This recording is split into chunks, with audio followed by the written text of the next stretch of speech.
Hello friends, కేరళలో మేము ఏమేమి ప్లేసెస్ విజిట్ చేసామనేది ప్రీవియస్ వీడియోస్ లో చూసారు కదా. మరి కొన్ని ప్లేసెస్ విజిట్ చేసిన వీడియోస్ అప్లోడ్ చేయలేకపోయాను. అయితే ఇప్పుడు అవన్నీ అప్లోడ్ చేస్తున్నా. కేరళ వెళ్ళి చూడలేకపోయినా కేరళ ఎలా ఉంటుందో అని తెలుసుకోవాలనుకునే వాళ్ళు, అలాగే కేరళ ట్రిప్ ప్లాన్ చేసుకోవాలి అనుకునే వాళ్ళు ఈ వీడియోని స్కిప్ చేయకుండా లాస్ట్ వరకు చూసేయండి. మున్నార్ లో ఎటూడ్ రిసార్ట్ లో స్టే చేసిన ఫస్ట్ డే మున్నార్ లో ఉండే ఎరావికులం national park, Anamudi peak point కి వెళ్లిన తర్వాత అదే రోజు ఈవినింగ్ 4 కి మున్నార్ లో ఉండే బ్లోసమ్ ఇంటర్నేషనల్ పార్క్ కి అయితే వెళ్ళిపోతున్నాం. ఈ పార్క్ ని మున్నార్ హైడల్ పార్క్ అని కూడా అంటారు. ఈ పార్క్ లో చిన్నపిల్లలు ఆడుకోవటానికి ఇది ఒక మంచి ప్లేస్ అని చెప్పుకోవచ్చు. చూస్తున్నారు కదా, బ్లోసమ్ ఇంటర్నేషనల్ పార్క్ ఇదేనండి మున్నార్ లో. ఇంతకీ ఈ పార్క్ ఎంట్రీ ఫీ చెప్పలేదు కదా. పెద్దవాళ్ళకైతే 10 రూపీస్, చిన్నపిల్లలకి 2 రూపీస్, అలాగే కార్ పార్కింగ్ అయితే 50, బైక్ పార్కింగ్ 20 రూపీస్. టైమింగ్స్ వచ్చేసరికి మార్నింగ్ 9 నుంచి ఈవినింగ్ 7 వరకు, Monday to Sunday everyday open లోనే ఉంటుంది.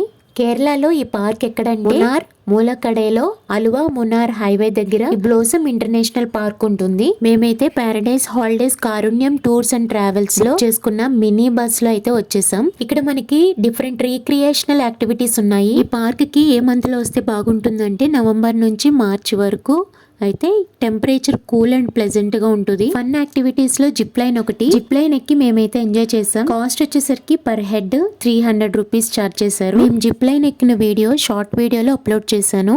ఒకవేళ మీరు చూడని వాళ్ళు ఉంటే రిలేటెడ్ వీడియో దగ్గర అయితే లింక్ పెట్టాను, తప్పకుండా వాచ్ చేయండి. ఎప్పుడైనా పార్క్ కి రావాలంటే మార్నింగ్ కంటే ఈవినింగ్ అయితే బాగుంటుంది. ఇక్కడ మనకి ఫన్ యాక్టివిటీస్ తో పాటు ఫిష్ స్పా, ఫిష్ ఎగ్జిబిషన్, అలాగే Munnar margin free shopping centre కూడా ఉంటుంది. పార్క్ మొత్తం ఒక రౌండ్ వేద్దాం అని చెప్పి మేమైతే మొత్తం ఎక్కడి వరకు పార్క్ ఉందో అక్కడి వరకు వెళ్ళి మొత్తం చూసి వచ్చాము. చాలా బాగుంది. చీకటి పడితే చాలు ఇంకా పార్క్ మొత్తం లైటింగ్స్ తోటి అదరు కొట్టేశారు. ట్రీస్ కి ఎక్కువగా లైటింగ్ అయితే పెట్టారు. అలాగే లెక్క పెట్టలేనంత ప్లాంట్స్ కూడా ఉన్నాయి. ప్రతి ఒక్కటి చూసుకుంటూ అట్లా ముందుకు వెళ్తూ ఉన్నాము. అక్కడ మనం చూసినట్లయితే ఎలిఫెంట్, టైగర్, జీప్, అలాగే ట్రీస్ కి లైటింగ్స్ తో మిక్కీ మౌస్ అలా కార్టూన్ బొమ్మలు అయితే పెట్టారు. ఇలా నడుచుకుంటూ ముందుకు వెళ్తున్నప్పుడు రైట్ సైడ్ అయితే aquarium expo, fish exhibition and fish spa అయితే ఉంది. అలాగే Munnar margin free shopping centre లో చాక్లెట్, టీ, స్పైసెస్ ప్రొడక్ట్స్ ఉన్నాయి. మేము వెళ్ళినప్పుడు ఆల్ ప్రొడక్ట్స్ మీద 10% డిస్కౌంట్ ఇస్తున్నారు. మేమైతే ఏం కొనలేదు, ఎందుకంటే రిటర్న్ అయ్యేటప్పుడు ఫ్లైట్ జర్నీ కాబట్టి. చిన్నపిల్లలు ఆడుకునే టాయ్స్ ఉన్నాయి. ఇవన్నీ చూసి మేమైతే బయటకు వచ్చేసాం. ఇవన్నీ చూసుకుంటూ మేము హైడల్ కేఫ్ కి అయితే వచ్చాము. అలాగే కొంచెం ముందుకు వెళ్తే ఐస్ క్రీమ్స్ కూడా ఉన్నాయి. చీకటి పడిపోతుంది, రిసార్ట్ కి వెళ్ళాలని చెప్పి త్వరగా పిక్స్ అయితే దిగేసాము. రిటర్న్ అవడానికి ఫిక్స్ అయిపోయాం.